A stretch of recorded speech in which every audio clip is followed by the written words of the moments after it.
Imagine a summer night in 1985 in Los Angeles. You're lying in bed, a gentle breeze blowing through the open window. Suddenly, an ominous shadow crosses the room. The city of angels, bathed in darkness, becomes a hunting ground. The predator prowling the streets is not of this world, his actions marked by an unimaginable level of sadism and brutality. This is the reign of the Night Stalker. His victims, randomly chosen, could be anyone. Children, elderly, men, women, none were safe from his terror. The Night Stalker's weapons of choice ranged from knives to handguns, even blunt objects. His attacks were not merely acts of violence, they were a show of power, a display of control. His reign of terror gripped the city, leaving a trail of fear in its wake. Residents lived in constant dread, their peace shattered by the gruesome nature of his crimes. The night's silence shattered, replaced with the chilling reign of the Night Stalker. Born on a leap day of 1960 in El Paso, Texas, Richard Ramirez grew up in a troubled household, a far cry from an ordinary childhood. The seeds of darkness were sown early, and by 1984 they had grown into a monstrous vine of terror. His crimes were a terrifying medley of burglary, sexual assault, mutilation, and murder.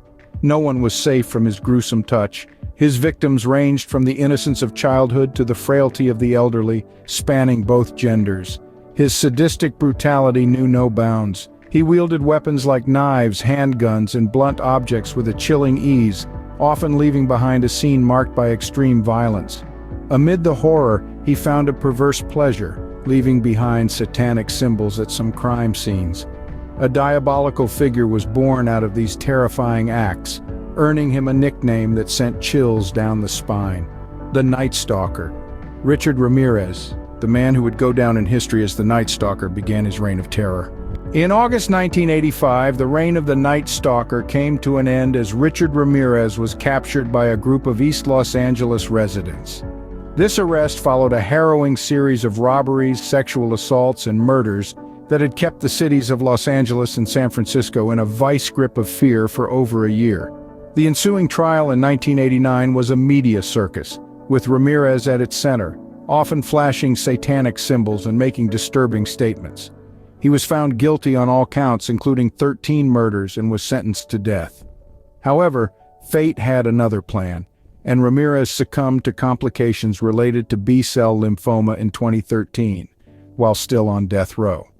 Richard Ramirez's life and crimes left an indelible mark on American society, highlighting the vulnerability of communities to such predators.